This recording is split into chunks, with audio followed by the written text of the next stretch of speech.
depan? Menurut saya mungkin seminimal mungkin sebagai pasien seminimal mungkin datang ke rumah sakit. Contohnya telekonsul mungkin sangat lebih sering digunakan. Pengambilan alat-alat penunjang, contohnya USG, bisa dilakukan di rumah. Mungkin alat bisa dikirim ke rumah pasien dan dokter bisa melakukan dengan jarak jauh.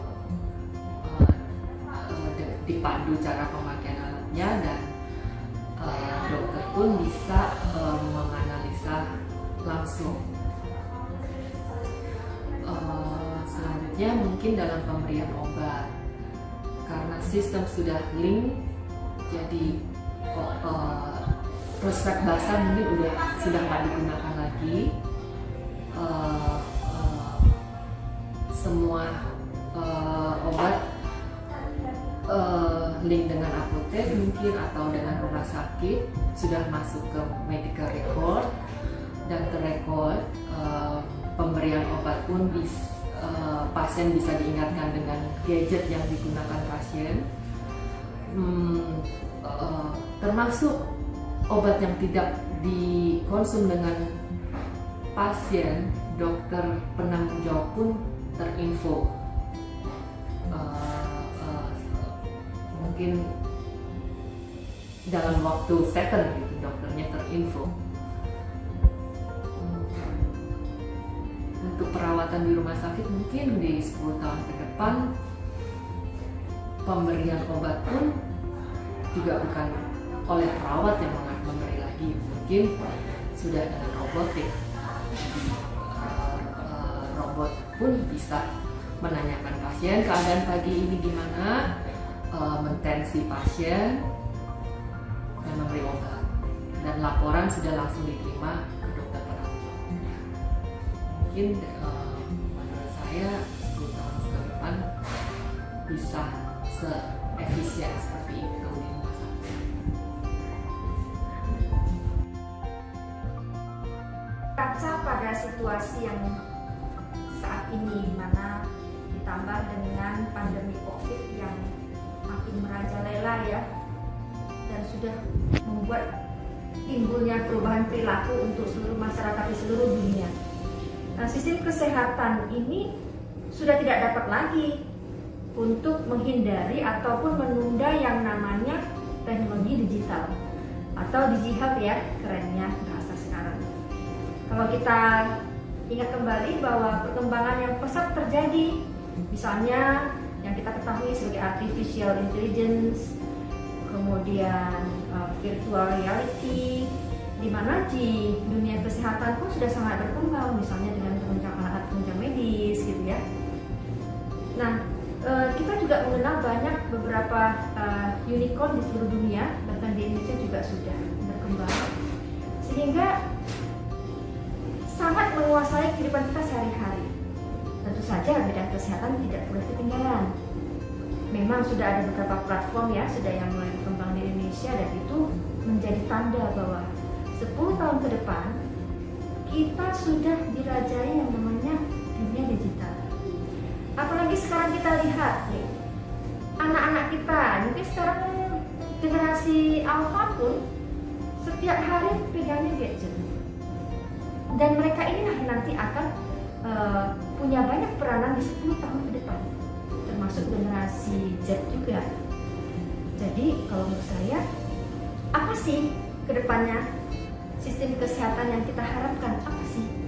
Tentunya orang akan mencari kemudahan akses, kenyamanan, keakuratan, karena kalau human error sangat tinggi ya, sehingga kalau dengan digital kita berharap lebih akurat. Juga real time teknologi itu sangat-sangat diharapkan. Bahkan bisa juga untuk penghematan biaya di masa mendatang, dan juga tidak boleh kita lupakan tentang kelestarian lingkungan, harus kita jaga. Nah, kedepannya tentunya kita berharap Dengan perkembangan digital health yang sangat pesat, juga harus didukung oleh batas-batas yang jelas, yaitu dengan peraturan perundang-undangan. Jadi kedepannya kita akan menghadapi hal seperti itu. Mau nggak mau kita harus siap. Saya rasa begitu.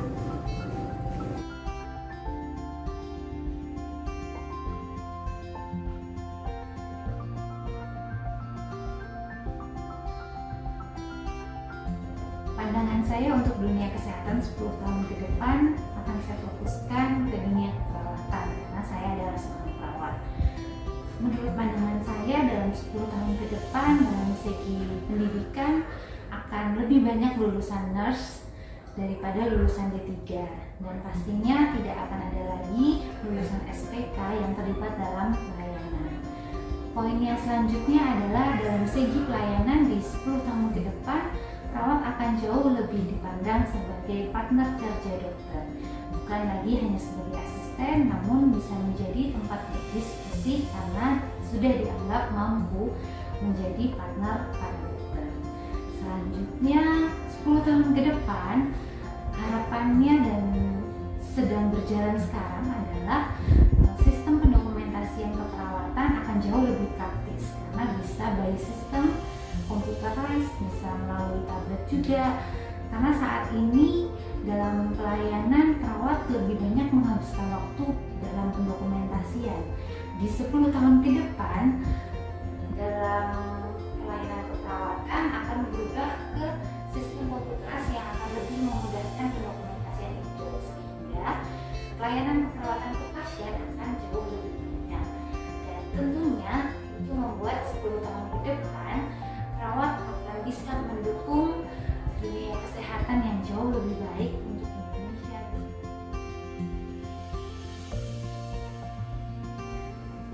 Sistem kesehatan dalam 10 tahun ke depan dan dalam perjalanannya pastinya akan banyak tantangan-tantangan yang harus dihadapi oleh instansi kesehatan.